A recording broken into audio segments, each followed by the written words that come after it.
Okay, so these notes we completed in class, they are not in the workbook, but they are on Schoology. So if you go to the week 12 folder, you can download and print these new notes. If you don't have a printer, most of this you should just be able to do on a separate sheet of paper.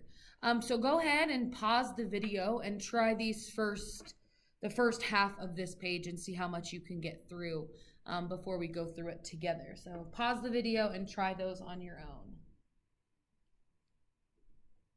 So hopefully you paused the video and you tried these on your own. So the first couple are just kind of a reminder of our negative exponents. So remember, when our exponent is negative, we need to turn it or change it so that it is a positive exponent. So we move it, or we take the reciprocal, moving it to the other part of the fraction. So what we're going to do here is get 1 over 3 to the third power, which would in turn give us 1 over 27.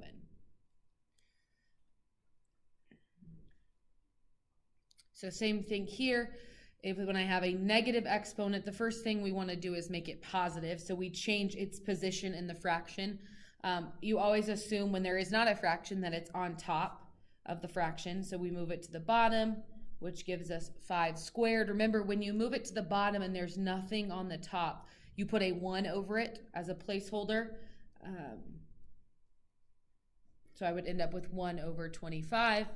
And then same thing here, 1 over 10 to the first, which is just 1 over 10. So hopefully you remember that from our exponent rules in our last unit. So then this next section is figuring out what x needs to be to make the equation true. Some of these you can kind of think through logically. 3 to what power gives you x? So 3, how many times do you need to multiply 3 together in order to get 9? So if you think 3 times 3 is 9, so that means 3 squared equals 9. So that would mean x would need to equal 2. You can also think of it as I need to make 9, if I want these to have the same base, 9 is 3 to what power? So if I have 3 to the x equals 9, I know that 9 is 3 squared. So if I have 3 to the x equals 3 squared, then I know that x equals 2. So that's another way of thinking about it. Because as we get to more difficult problems, it might not be as easy to recognize what number x would need to be. So same thing here. I need to make 8 have the same base as 2 to the x power. So 8 is 2 multiplied together 3 times. So 2 to the x is the same thing as, or 8 is the same thing as 2 to the third power. So then that would mean that x needs to equal 3. So then if we look at number 6, my answer is 1 over 8. So we know that 2 to the third equals 8, but what would it have to be to get 1 over 8? And hopefully you recognize that from these problems up here, that it would need to be a negative 3 when there's a 1 over it. So 2 to the x is this 2 to the negative 3 power, so x equals negative 3. Yeah, so if there is a 1 over a number, more than likely we're working with a negative exponent in those cases. And so then same thing here, 16, if I write it as a base of 4, right, I know that 4 squared is 16. So then to get 1 over 16, I would have 4 to the negative 2 is 1 over 16. So then if 1 over 16 is the same as 4 to the negative 2, then that would mean that x needs to equal negative 2.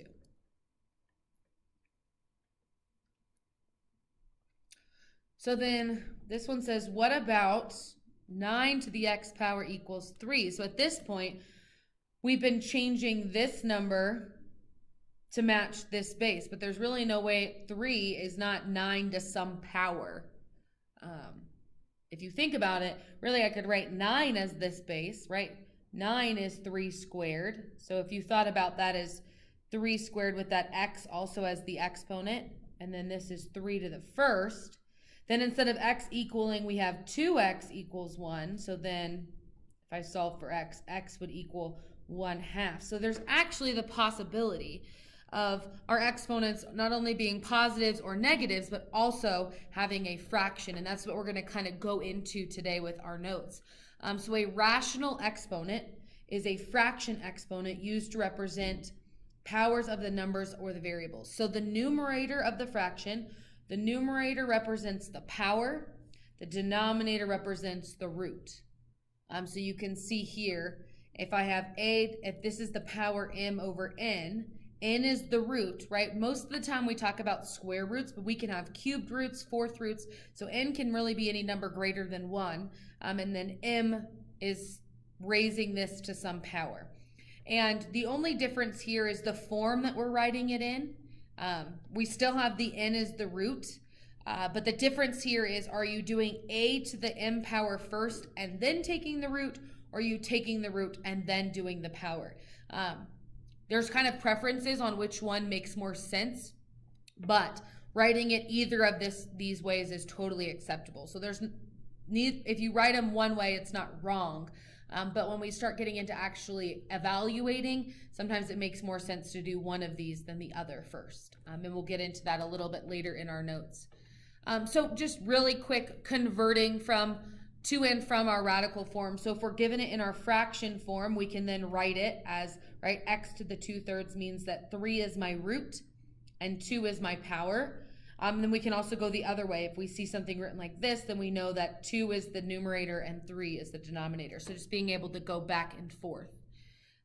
So I'm going to do the top examples, and then hopefully you guys can try the other ones. So remember so this is x to the 3/5. So remember, your numerator is your power, your denominator is your root. Think about a root of a tree is at the bottom. So then my root is 5 and my power is 3. So you can write it this way. You can also write it this way. Either form is correct. It's just a different notation of what you're doing first. In this notation, you would do the power, then the root. In this notation, you're doing the root, then the power. So maybe pause the video and try to rewrite these two in that same form. So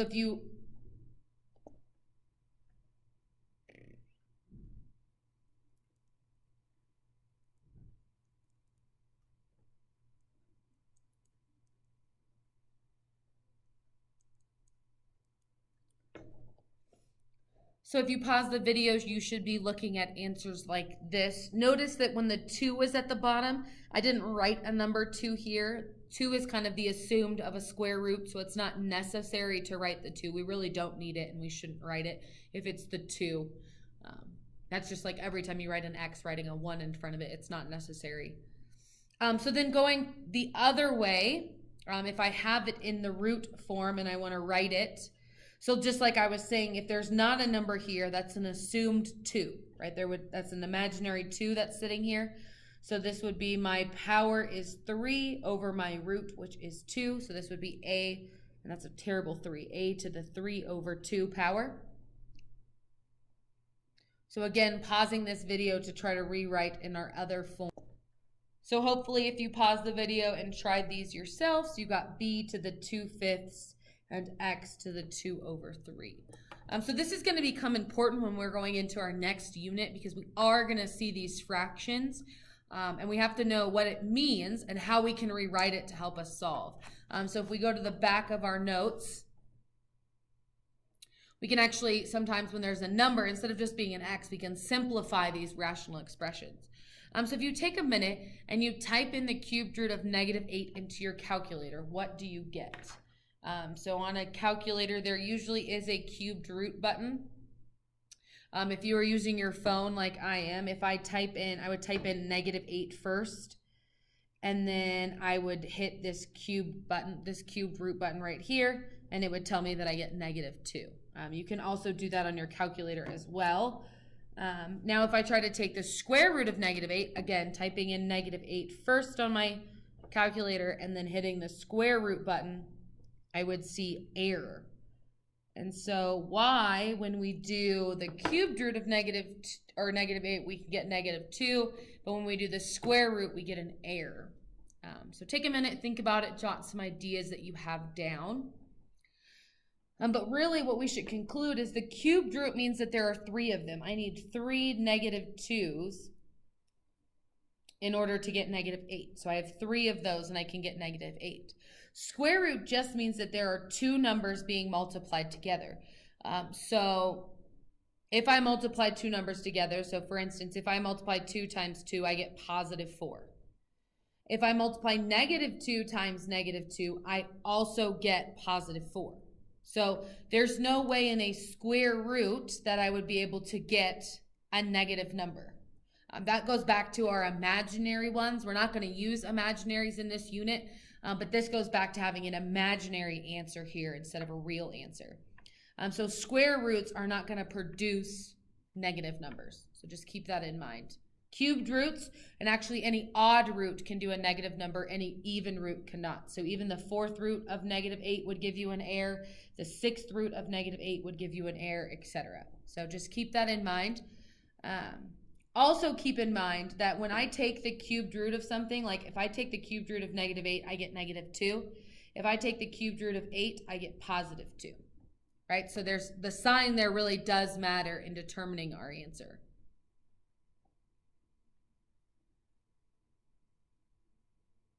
Okay, so what this is going to help us do, especially in our second or in our next unit, is when we get a fractional exponent, being able to actually simplify it. So for instance, with this 16 to the 1/4, I find that writing it in the radical form, it helps me simplify it better. So I would rewrite this as the 4th root of 16 to the 1st power, or I can write it as the 4th root of 16 to the 1st power, either way, and simplify it. Typically when simplifying, it is easier to do the inside, the 16 to the 1st, or the 16. Typically, sorry, let me restart what I'm saying. Typically when simplifying, it is easier to do it in this format, taking the root first and then doing your exponent. If you do the exponent first, not in this case, but like let's say I had 16 to the 3rd power, I would be making a very big number that I would then have to make smaller with the root. So I would typically, when simplifying, go this route of doing the root first and then the exponent. So the 4th root of 16 means what number is being multiplied together 4 times in order to give us 16. So we should get 2. Right, if you think about 4 times 4, right, 16, 4 squared is 16, and then you would need 4 2's in order to get 16. So then the 4th root, I'm kind of running out of room, the 4th root of 16 is 2, and then if I do 2 to the 1st power, I get 2. So go ahead and try these next ones. If you're not feeling too comfortable, just keep watching. I'm going to go over them, but if you think you can try these next ones, go ahead. So looking at our next one, 125 to the 1/3. So if I rewrite that, I would write the cubed root of 125 to the 1st power. So again, I find in this case that simplifying, doing the root first helps make the number smaller and not too out of control to solve. So the cubed root of 125, so a number that multiplies together 3 times to get 125 is 5 to the 1st power. Just gives me 5 as my answer. Here, if I have 5 to the 1/2, that means I have the square root, right? We do not write the 2 here. A square root is an assumed 2, 5 to the 1st power. I can't take the square root of 5, and raising it to the 1st power is not going to change anything. So here my answer is the square root of 5. And then